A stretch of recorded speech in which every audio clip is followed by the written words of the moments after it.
Hello दोस्तों, एक बार फिर मुलाकात होती है हमारी इस 3D सॉफ्टवेयर को समझने के लिए जिसका नाम है ब्लेंडर। ओके।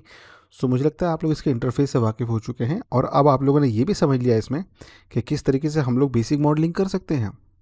अब मैं आपको मॉडलिंग की एक नई दुनिया में ले जाना चाहूँगा कि यहाँ पर हमारे पास कुछ अच्छे मॉडिफायर्स हैं, जिन मॉडिफायर्स की मदद से हम जो है और भी ज़्यादा इंटरेस्टिंग और पावरफुल चीज़ें बना सकते हैं। ठीक है।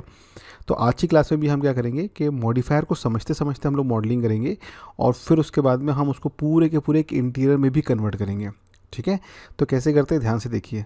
आप लोग यहाँ भी मॉडलिंग सीखेंगे, लेकिन इस बार अब आप लोग कुछ डिफरेंट मेथड सीख रहे हैं।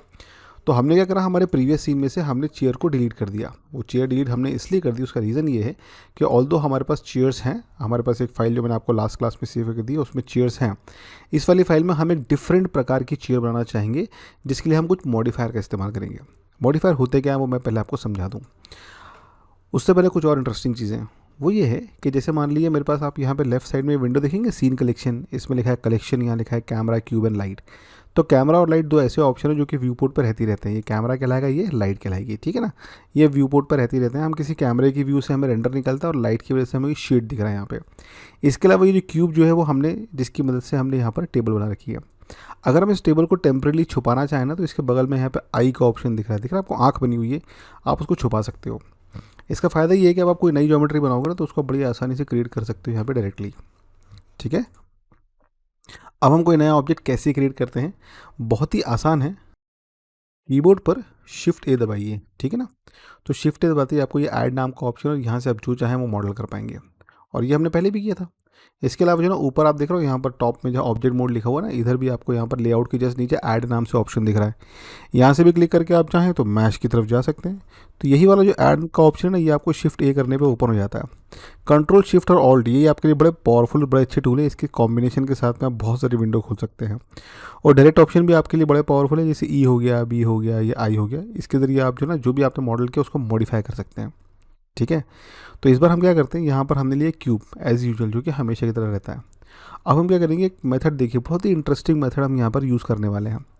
वो ये है कि जैसा हमने बताया, दो मोड होते हैं, ऑब्जेक्ट मोड, और हमारे पास दूसरा कौन सा होता है, एडिट मोड। नीचे आपको और भी मोड दिखना है, लेकिन स्कल्प्ट है, वर्टेक्स है, ये अभी हमारे काम के नहीं है। एडिट मोड में गया तो मैंने देखा, मैंने वर्टेक्स सिलेक्शन ले लिया सारे के सारे, और ड्रैग करके अगर मैं चाहूँ तो सारे वर्टेक्स सिलेक्ट हो जाते हैं।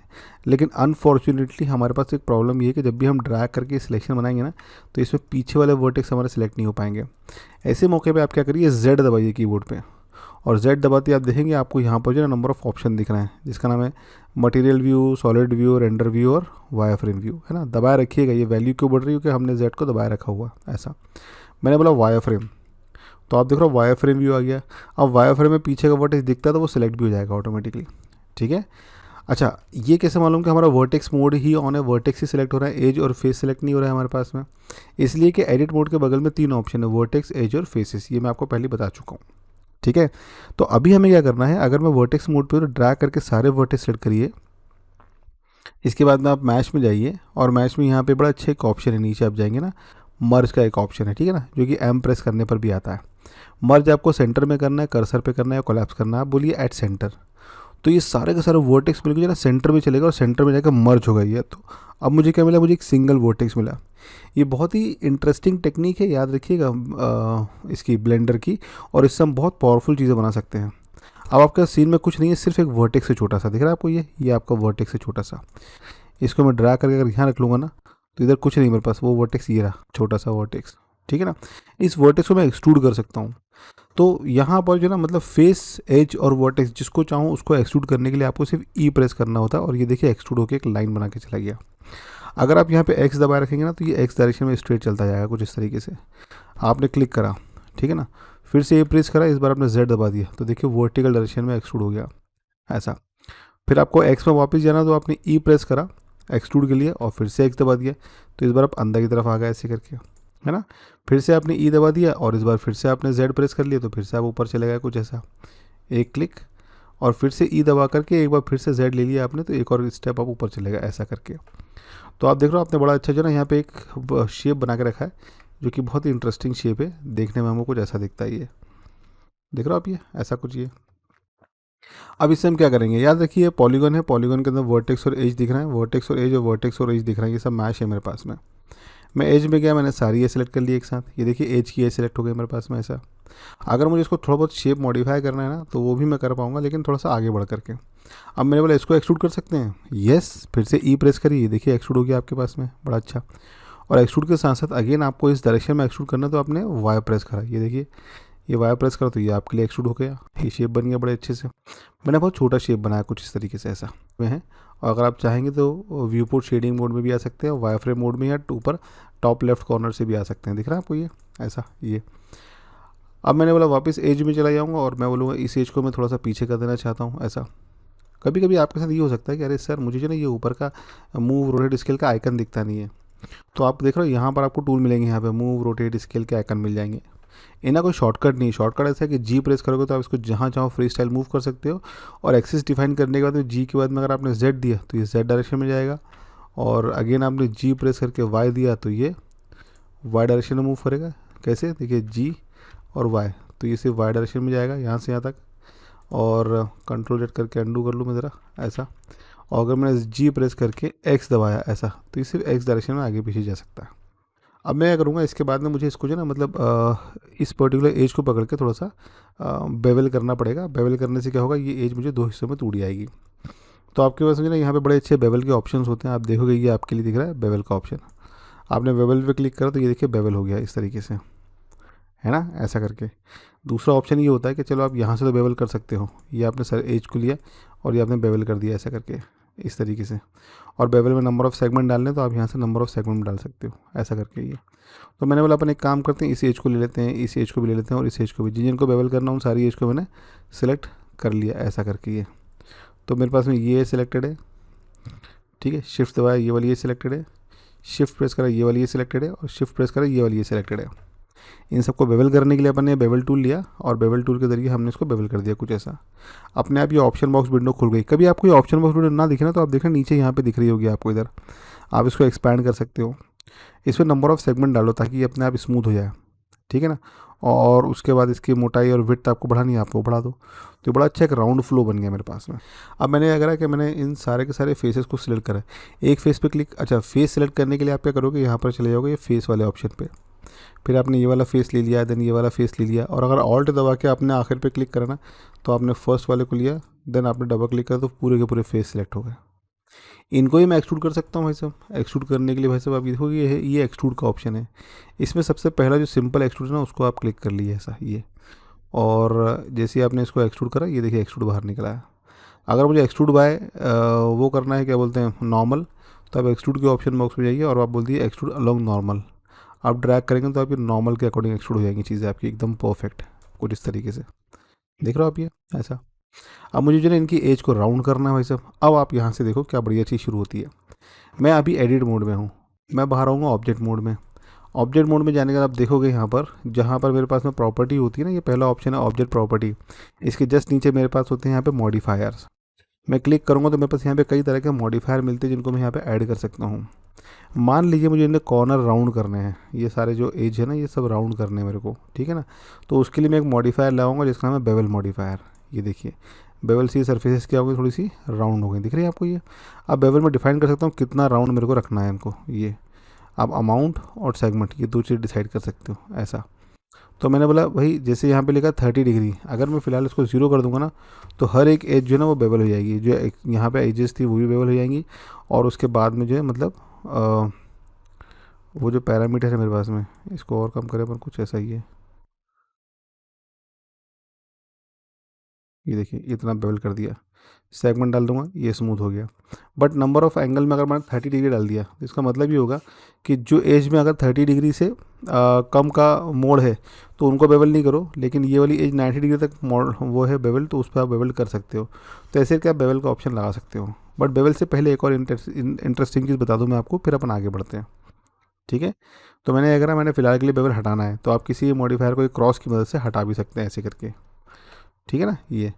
तो अब देखो मैं आपको दिखाता हूँ इसमें हम और क्या इंटरेस्टिंग कर सकते हैं। मैंने बोला कि मेरे पास में एक बड़ा अच्छा मॉडिफायर और है जिसका नाम है यहाँ पे मिरर। जैसे आपने मिरर पे क्लिक करा तो आपके उसमें दो कॉपी मिल जाएंगे ऑब्जेक्ट की, आगे और पीछे। अब मिरर कौन से एक्सिस में करना है, आप चाहो तो चारों एक्सिस में मिरर कर सकते हो, एक्स में भी, वाई में भी और जेड में भी, है ना। मैंने बोला भाई एक्स में हटा दो और जेड में हटा दो, वाई में ठीक है। अब इसके बाद आप क्या करोगे कि आपको इसको दूर दूर सरकाना है। तो आप चले जाओ एडिट मोड में, और एडिट मोड में जाके आप किसी भी एक फेस को सिलेक्ट करो और उसको मूव टूल की मदद से जैसे आप मूव करोगे ना, दूसरे पे अपना फ़र्क पड़ेगा उसका, देखो। लेकिन अभी सिलेक्शन में सारे के सारे वर्टेक्स सिलेक्ट ही नहीं हुए थे मेरे पास में, है ना। तो मैंने बोला या तो हम वायर फ्रेम करें, और वायर फ्रेम करके सबको सिलेक्ट करें, और अभी ड्रैग करेंगे तो बड़ा अच्छा ड्रैग हो जाएगा। देखो चेयर का एक और नया फ्लो मुझे बन करके मिल गया यहाँ पर, है ना, ऐसा। नाउ अब मैं क्या करूँगा, मैं यहाँ पर एक एज और ऐड करना चाहूँगा। देखो मैं इधर गया और मैंने बोला एक और एज हम यहाँ पर ऐड कर लेते हैं, ठीक है ना। तो एक नई एज ऐड करने के लिए क्या होगा, एज मोड में गया और मैं किसी भी पॉलीगॉन पे, जैसे ये वाले ना, इन सारे के सारे पॉलीगॉन को पकड़ा मैंने और कंट्रोल आर दबा दिया। तो आप देखो यहाँ पर मुझे एक एक्स्ट्रा सेगमेंट मिल गया, सॉरी कंट्रोल आर, दिख रहा है आपको ये सेगमेंट ऐसा। अब जैसे मैं उस पर क्लिक करके ये छोड़ दिया तो आप देखो उधर भी एक एज आ गई। इसको ड्रैग करके यहाँ ले आया तो आप देख रहे हो उस तरफ भी एक एज आ गई मेरे पास में, ठीक है ना। फिर मैंने क्या करा, फेस मोड में गया और अगर मैंने ये वाले फेस को पकड़ा और उसको लेकर के मैंने एक्सट्रूड कर दिया। एक्सट्रूड कैसे करेंगे अपन, एक्सट्रूड करने के लिए मैंने अगेन ई प्रेस करा और जैसे ही मैंने इसको एक्सट्रूड करा ये देखो एक्सट्रूड हो गया। बढ़िया आर पार जा रहा है ना एक्सट्रूड कैसे करके, मैं चाहता हूँ ये आर पार ना जाए ऐसे करके। तो एक्सट्रूड करने से पहले अगर आपने क्लिपिंग ऑन कर दिया, कहाँ पर ऑन कर रहा है, मिरर में, और ये मिरर कहाँ लगा, एडिट मोड के बाहर लगा हुआ है। अब आपने इसको ड्रैग करा तो ये देखो यहाँ का रुक जाएगा ऐसे करके। ये बड़ा ही अच्छा मेथड है और बहुत ही पावरफुल मेथड है आपके पास में इस तरफ, ठीक है ना, ऐसा करके। और इसके बाद में जो है ना, मतलब हम क्या करेंगे कि यहाँ तक का फ्लो हमारा जो है ना रेडी हो गया, और इसके बाद हम क्या करेंगे कि हम इसको जोड़ देंगे सब तरफ से, है ना, ऐसा। यहाँ तक हमने कर दिया। ना अभी हम चले जाते हैं ऑब्जेक्ट मोड से बाहर आ जाते हैं, ये सॉरी एडिट मोड से बाहर आ गया ऑब्जेक्ट मोड के ऊपर, ठीक है ना, ऐसा। अब मान लो मुझे इसे बिछाने के लिए गद्दी बनानी है ऊपर की तरफ में, तो मैं कैसे बनाऊंगा। बट उससे पहले मैंने आपको बताया था कि मॉडिफायर में मिरर के अलावा हम यहाँ पे बेवल लगा देंगे। बेवल एजेस को थोड़ा राउंड कर देगा, और बेवल के अंदर हमारे पास प्रॉपर्टीज लिखी हुई है, नंबर ऑफ सेगमेंट हमने बढ़ा दिए, तो अपने आप ही थोड़ा स्मूथ सरफेस बन करके रेडी हो गया हमारे पास। याद रखिए मॉडिफायर ऑब्जेक्ट मोड पे लगे हुए हैं, ठीक है ना, और एडिट मोड के अंदर मेरे पास में अभी भी ऑब्जेक्ट मेरे लिए ओरिजिनल वैसा का वैसा ही, जो कि बिना मिरर का है और बिना बेवल का है, ठीक है। तो सिंगल एक ही तरह का ऑब्जेक्ट है मेरे पास में। ये तो मुझे प्रीव्यू दिख रहा है बाहर का, तो ऑब्जेक्ट सिर्फ यहाँ से लेकर यहाँ तक बना हुआ है। तो जो काम हम एडिट करके करते हैं या हम एक्सट्रूड कर देते हैं तो वो ऑब्जेक्ट का पार्ट बन जाता है ना। तो यहाँ तक अगर मेरे पास में चीज़ें बन गई हैं तो अब मैं क्या करूँगा, मैं इसके ऊपर ऊपर एक कुशन बिछा दूंगा और पीछे वाले पार्ट को पूरा का पूरा कवर कर दूंगा। ये दो काम मेरे को करने हैं, ठीक है ना। तो अभी हम क्या करेंगे, जैसे वापस वायर फ्रेम से हम शेडेड मोड में आ गए तो ये सरफेस हमको यहाँ पर बड़ी अच्छी बनी हुई दिख रही है, ठीक है। अब देखो इसके ऊपर जो है ना, मतलब अगर मुझे क्वेश्चन बनाना है तो उसके लिए मैं क्या करूँगा, फिर से जो है ना शिफ्ट ए प्रेस करूँगा। याद रखिए शिफ्ट ए प्रेस करके कुछ नया बनाने के लिए आपको हमेशा एडिट मोड के बाहर आना पड़ेगा। अगर आपने एडिट मोड के अंदर रहते हुए शिफ्ट ए दबा दिया, ऐसा करके शिफ्ट ए प्रेस कर दिया, और आपने प्लेन या क्यूब या सर्कल कुछ भी बनाया, तो वो इस मैश का पार्ट बन जाएगा। इसका अलग से पार्ट नहीं, इसी का पार्ट बन जाएगा, वो अलग से ज्योमेट्री नहीं बनेगी। तो इस चीज़ का बहुत ध्यान रखना है आपको कि जब भी आप कुछ नया ऑब्जेक्ट बनाना चाहें ना, आप एडिट मैश से ऑब्जेक्ट मोड पे आ जाइए। ये आपका ऑब्जेक्ट बनकर रेडी हो गया। इसके बाद में अगर आप शिफ्ट ए प्रेस करते हैं तो आपको जो है ना अलग से ऑप्शन मिलता है ऐड करके एक सिंपल प्लेन बनाने का। मैंने प्लेन बनाया, प्लेन बना के इसको ऊपर रख लिया। मैंने बोला भाई ये बैठने की जगह हो जाएगी, और इसको ड्रैग करके अपन यहाँ लिया है ऐसा करके। फिर हम स्केल टूल में चले गए और हमने इसको बीच में से स्केल करके थोड़ा छोटा कर लिया, इतना, जो कि हमारे सरफेस के हिसाब से रहेगा। मूव टूल का इस्तेमाल करके हमने इसको यहाँ से यहाँ तक का प्लेस करा। इसके भी एडिट मोड में जा सकता हूँ मैं, और एज में जा करके अगर मैंने इस एज पकड़ा, इस एज को ड्रैग करके मैंने यहाँ रख लिया ऐसा करके, ठीक है ना। ये सेलेक्ट करा मैंने, इसको ई प्रेस करा, ये एक्सट्रूड हो गया इतना, ठीक है ये। और फिर से मैंने ई प्रेस करा तो ये एक्सट्रूड हो गया इतना, कुछ इस तरीके से। सिमिलरली ये मेरे पास जो सरफेस बनकर के आई है, इस पर मैंने बड़ा अच्छा एक्सट्रूड कर लिया। एडिट करने के लिए हम क्या कर सकते हैं, वापस एडिट मोड में जाएंगे, ऐसा करके सरफेस की इसको हल्का सा हम यहाँ से ऐसा नीचे कर लेंगे, इस सरफेस को आगे कर लेंगे। तो आप क्या कर सकते हो, इनको बड़े अच्छे से जमा सकते हो उसको बढ़िया तरीके से। ये दिख रहा है आपको ये ऐसा। और ये बहुत ही अच्छी और पावरफुल टेक्निक है जिसके ज़रिए आप अपने फेसेस को बना सकते हो यहाँ पर ऐसा। हमने फेस को सिलेक्शन बनाएंगे हम यहाँ से, ये ऊपर से फेस का सिलेक्शन लो के फेस सेलेक्ट कर दोगे और एक बार फिर से इसको एक्सट्रूड कर दोगे। बड़ा ही इंटरेस्टिंग चीज़ है ये एक्सट्रूड हमारे पास में यहाँ पर। ये ऑब्जेक्ट हमारे लिए यहाँ पर स्केल होकर के ये सरफेस ही बना करके चला गया, दिख रहा हो आप ये ऊपर का ऐसा। अब मुझे बीच में नंबर ऑफ सेगमेंट डालने, तो फिर से आप एज में जाओगे और ये सारी एज को सिलेक्ट करोगे। मुझे पता है पीछे की एज सिलेक्ट नहीं हुई है। आपने वायर फ्रेम लिया, जेड प्रेस करके आप चलेगा वायर फ्रेम में, और जैसे आप वायर फ्रेम में चलेगा तो आपने ड्रैग करा तो सारे के सारे आपकी एज सिलेक्ट हो गई। कंट्रोल आर आपके लिए बड़ा अच्छा ऑप्शन है, जहाँ पे आप एक सेगमेंट डाल सकते हो। अगर मुझे ज़्यादा सेगमेंट डालने ना तो आप कंट्रोल आर के बाद में बिना कहीं क्लिक करे स्क्रॉल कर दो। आप ये स्क्रॉल देखो सेगमेंट बढ़ाया था ऐसे करके, तो मैंने 3 सेगमेंट ले लिया और क्लिक कर दिया ऐसे करके, और 2 बार क्लिक कर लेंगे तो आपके लिए ना बड़ा ही अच्छा क्लिक हो जाएगा यहाँ पर बिल्कुल बीच में ये, तो आपके लिए एज बन करके रेडी हो जाएगी इस तरीके से। ठीक है, नाउ इसके बाद आप क्या करोगे, अगेन आप शेडेड मोड में आ गए अपने इधर, और शेडेड मोड में आके जो ना मुझे इसको स्मूथ करना है। स्मूथ के भी 2 अच्छे मॉडिफायर हैं। पहला मॉडिफायर है आप इसको सब डिवाइड कर दो, ये होता है सब डिवीज़न, तो मैंने इसको कर दिया सब डिवाइड, तो देखो बड़ा अच्छा स्मूथ हो गया। और आप इसमें नंबर ऑफ सेगमेंट जितने चाहो ना उतने डाल सकते हो, तो ये बड़ा ही अच्छा सब डिवाइड का एक ऑप्शन है। दूसरा ऑप्शन क्या है, मान लीजिए सब डिवाइड मेरे को नहीं चाहिए और कोई ऑप्शन, आप जो है पहले इसके बाहर आ जाओ, ऑब्जेक्ट मोड पे आ जाओ। इसके आप ऑब्जेक्ट मोड के बाहर आ गए, इसके बाद आप ऐड मॉडिफायर में जाओ, और ऐड मॉडिफायर में जाके आप ले लो मल्टी रेजोल्यूशन। मल्टी रेजोल्यूशन जो ना आपका जो क्वेश्चनिंग है ना, जो शार्प क्वेश्चनिंग दिख रही है, इसको सॉल्व कर सकता है कुछ ऐसा। तो सवाल ये आता है सर ये काम तो मैं उससे भी कर सकता था, क्या नाम है मेरे पास में सब डिवाइड का एक ऑप्शन है उसके थ्रू कर सकता था, बट मल्टी रेजोल्यूशन एक खासियत है। तो इसमें स्कल्पटिंग नाम से टॉप में आप लेआउट के बगल में मॉडलिंग के बगल में स्कल्पटिंग में आएंगे ना, तो आप इसको स्कल्प्ट कर सकते हो मल्टी रेजोल्यूशन करी सरफेसेस को। सीरियसली, आपने अगर मान लो ये सरफेस यहाँ बनाई ना, तो ये स्कल्पटिंग की वजह से जो ना आप इसको बड़ा अच्छा स्कल्प्ट करके ऐसे अच्छी शेप दे पाओगे ऐसे करके। तो अगर आपको लगता है ना कि आपको अपने ये जो शेप है इसको थोड़ा रैंडम करना है, तो आप मल्टी रेजोल्यूशन की मदद से रैंडम कर पाओगे इसको। ठीक है ना, मैं फिलहाल के लिए इसको अंडू कर लेता हूँ, और मैं सब डिवाइड की जगह पे मैंने आपको इतना बताया कि हमें मल्टी रेजोल्यूशन मुझे ज़्यादा बेहतर लगता है, तो मैंने मल्टी रेजोल्यूशन यूज़ करना आपको यहाँ पर बता दिया ऐसा करके। अब मैं क्या करूँगा, मैं वापस अपना लेआउट में चला जाता हूँ यहाँ पर, और मल्टी रेजोल्यूशन अच्छा तो लग रहा है लेकिन इससे पतला कर दिया मेरी सरफेस को। जैसे ही मैं यहाँ पर एडिट मोड में जाऊँगा ना, तो मल्टी रेजोल्यूशन गायब हो जाएगा। क्यों? क्योंकि वो बाहर लगा हुआ है ऑब्जेक्ट मोड पर। ठीक है ना, तो कोई बात नहीं, मैंने क्या करा, मैंने वायर फ्रेम मोड में आ गया, जेड दबाया, देन वायर फ्रेम मोड में आ गया, और मैंने इन एजेस को करीब करीब से थोड़ा सा नंबर ऑफ एज एक्स्ट्रा डाल दी इसमें। तो सारी की सारी एज को पकड़ूंगा मैं यहाँ पर, और मैं इसमें अप्लाई कर दूंगा कंट्रोल आर, और सॉरी सबको सेलेक्ट करा मैंने, और मैंने प्रेस करा कंट्रोल आर, और एक सेगमेंट यहाँ पर डाल दिया। ठीक है ना, ऐसा, और इस सेगमेंट को ना ड्रैग करके इस कोने में लिया है कुछ इधर। यही काम मैंने इधर भी कर दिया वैसे, ऐसा इस एज को लिया मैंने, या ऐसा करके मैंने इस सारी की सारी एज को सेलेक्ट करा, ये वाली एज को, और ये वाली सारी एज को सिलेक्ट कर लिया कुछ ऐसा ही है, और इनको भी लेकर के मैंने कंट्रोल आर प्रेस कर दिया ऐसा करके, ये देख रहे हो ये, और उसको ड्रैग करके इधर के लिए आया। तो कंट्रोल आर ने क्या कर दिया, इन कॉर्नर्स को रोक लिया, सिलेक्ट करें इन सारी की सारी एज को, कंट्रोल आर, और ड्रैग करके इस कॉर्नर पे ले आया। तो कंट्रोल आर से क्या होता है, एक सेगमेंट आ जाता है, और ये सेगमेंट का काम क्या होता है कि ये सरफेस की जो राउंडनेस है ना उसको थोड़ा संभाल पाएगा। अब अगर मैं एडिट मोड में बाहर आता, ऑब्जेक्ट मोड में आता, तो ये देखो ऑब्जेक्ट मोड बड़ा ही इंटरेस्टिंग दिखता है मुझे, और ये सरफेस पहले से मुझे मोटी दिख जाती है कुछ इस तरीके से ऐसा।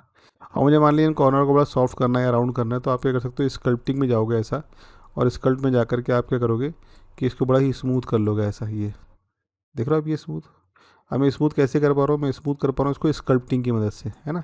आप शिफ्ट दबाइए, और शिफ्ट दबा के स्कल्प करती है, तो आपको एक कॉर्नर बड़े ही स्मूथ मिलेंगे कुछ ऐसा, ये देखो ऐसा। तो मल्टी रेजोल्यूशन का फ़ायदा ये होता है कि मैं सरफेस को बड़ा ही इंटरेस्टिंग, बड़ा ही सॉफ्ट ऐसा बना सकता हूँ, ये कुछ इस तरीके से।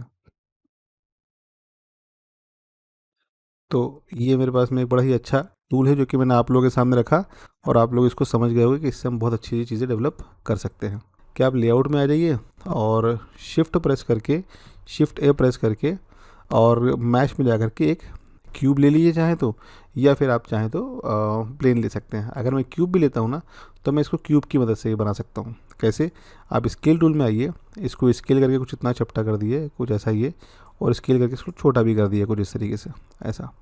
देन आप मूव टूल में आइए, और उसको ड्रैग करके ऊपर ले आइए इधर, और आप यहाँ आ गए ऐसे करके ये। और इधर आने के बाद में आपने बोला कि फिर से अपन स्केल में चलते हैं, और इसको स्केल करके कुछ इतना बड़ा कर लेते हैं ऐसा करके। ठीक है ना, ये।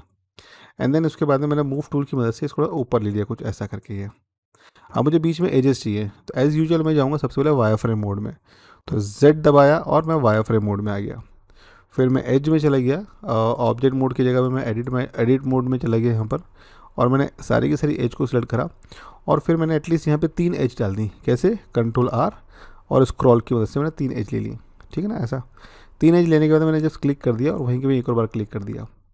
इसका फ़ायदा ये होगा कि जब मैं फेस मोड में जाऊँगा तो I can select this face, और इसको मैं जो ना मूव टूल की मदद से थोड़ा पीछे ले सकता हूँ, कुछ ऐसा, सॉरी ये वाला फेस, ऊपर वाला फेस ऐसा, और उसको ड्रैग करके मैंने इतना पीछे ले लिया कुछ इस तरीके से। अच्छा, मुझे अगर इसको प्रॉपर जमाना है तो आप क्या कर सकते हो, देखो आपके पास में यहाँ पे एक्सिस का मूवमेंट होता है, ये एक्स वाई जेड किस एक्सिस में आप जाना चाहते हो।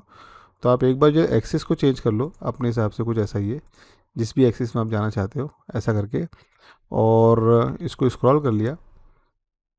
देन आप क्या करो, वर्टेक्स का सिलेक्शन ले लो, कुछ जो भी आपको लगता है, this is called vertex selection, और आप इसको मॉडिफाई करके अपनी शेप को जैसा चाहो ना वैसा शेप बड़ी आसानी से प्लान कर सकते हो, कुछ ऐसा ही है, ऐसा करके और ऐसा करके। और ये वाले वर्टेक्स को आपको लगता है कि इसको मुझे नीचे करना है, तो मैं इन वर्टेक्स को नीचे कर सकता हूँ। कौन से वर्टेक्स को, ये वाले वर्टेक्स को लिया, इन्हें ड्रैग करके मैंने इतना नीचे कर लिया। फिर आपको एक्स्ट्रा एज डालनी है, तो आप क्या करो, एज टूल में जाओ, सारी की सारी एज को सिलेक्ट करो ऐसा करके, और इन्हें आप कनेक्ट कर लो। कनेक्ट कैसे करोगे आप, कंट्रोल आर, और दो एज डाल दिया आपने, ये देखिए कनेक्ट हो गई।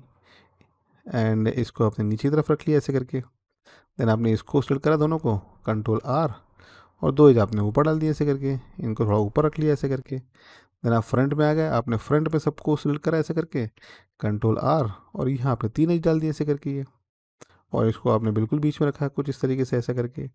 तो ये आपके पास में सरफेस बन के ऐसे रेडी हो जाती है। प्रोसेस वही है हमारे पास में कि हम यहाँ पे शेडेड मोड में आएंगे, ऐसे करके सेलेक्ट करेंगे सरफेस को, और हम इस पर अप्लाई कर देंगे। पहले तो हम इसके ऑब्जेक्ट मोड में जाएंगे, सिलेक्ट करेंगे, सिलेक्ट करके मॉडिफायर में जाएंगे और ऐड मॉडिफायर, एंड देन हम यहाँ पे अप्लाई कर देंगे बड़ी आसानी से मल्टी रेजोल्यूशन। तो जैसे हमने मल्टी रेजोल्यूशन करके सब डिवाइड मारा इसको दो बार, ये देखिए बड़ा ही आसानी से हमने इसकी बैक सरफेस भी बना ली। अगर मैं चाहता हूँ इस बैक सरफेस के अंदर मुझे ना इन रॉड्स को छुपाना है अंदर, तो मैं वो काम भी कर सकता हूँ। आप इसको इधर तक रखिए ऐसे करके, या इस तरीके से, और इसके बाद में आप चले जाइए एडिट मोड के अंदर। एडिट मोड में जाके क्या करोगे, आपको एज सेलेक्ट करनी है, तो आप क्या करोगे, एज पे क्लिक करोगे, और ऑल्ट दबा के अगर आप मान लो किसी भी एज के दो लाइन पे क्लिक करते हो तो लूप में सेलेक्ट हो जाती है, और उसको कॉर्नर तक ले आओ। फर्स्ट पॉइंट को सिलेक्ट करो, ऑल्ट दबाओ, अगले को सिलेक्ट करो, पूरा लूप सेलेक्ट हो जाएगा और ये इस तरफ चला जाएगा ऐसे करके ये, ठीक है ना। तो आपने कॉर्नर टू कॉर्नर तो चीज़ें बचा ली बड़ी आसानी से ना। इतना करने के बाद में आपने ऑल्ट दबाया और इस पर भी ऑल्ट दबाया, और इसको भी आपको लगता है तो आप थोड़ा सा इनको बाहर निकाल लो कुछ ऐसा, ये इस तरीके से ऐसा करके। तो आपने बड़ी बड़ी आसानी से इसका शेप मॉडिफाई कर लिया कुछ इस तरीके से ऐसा। और मुझे थोड़ा ऊपर करना मान लीजिए शेप इसका, तो मैंने इसको एक्स डायरेक्शन में लिया कुछ इस तरीके से, और मैं वर्टेक्स में चला गया, और मैंने बोला भाई ये वर्टेक्स को थोड़ा सा अपन हाइटेड कर लेते हैं कुछ इस तरीके से ऐसा। वायर फ्रेम मोड में तो सारे वर्टेक्स सिलेक्ट नहीं होंगे, तो हम क्या, सॉरी शेडेड मोड में सारे वर्टेक्स सिलेक्ट नहीं होंगे, तो हम वायर फ्रेम मोड में चले गए, और इनको ड्रैग करके लगभग हमने इतना ऊपर कर लिया, ताकि जो ये जो हमारे पास रॉड है ना, इसका जो कॉर्नर है ना, वो कॉर्नर लगभग आधे पार्ट के ही अंदर रहे तो ज़्यादा बेहतर है। ये कुछ इस तरीके से हमने इसको ड्रैग कर लिया है, ये देखो। तो बड़ा ही अच्छा आउटपुट हम यहाँ पर डेवलप करा सकते हैं हमारा, ये इस तरीके से देख रहे हो आप ये ऐसा। तो दिस लुक्स प्रीटी गुड। अब मैं क्या करता हूँ, यहाँ पर्सपेक्टिव में आ गया ऐसा करके, और इसके बाद अब मैं अगर मान लीजिए ऑब्जेक्ट मोड में बाहर आता हूँ ऐसा करके, और उसके बाद फिर मैं शेडेड में जाता हूँ, तो आप देखो बड़ी अच्छी आपने यहाँ पे एक चेयर का फ्लो डेवलप कर लिया है ना। तो मुझे लगता है यहाँ तक आपको चीज़ें क्लियर होंगी।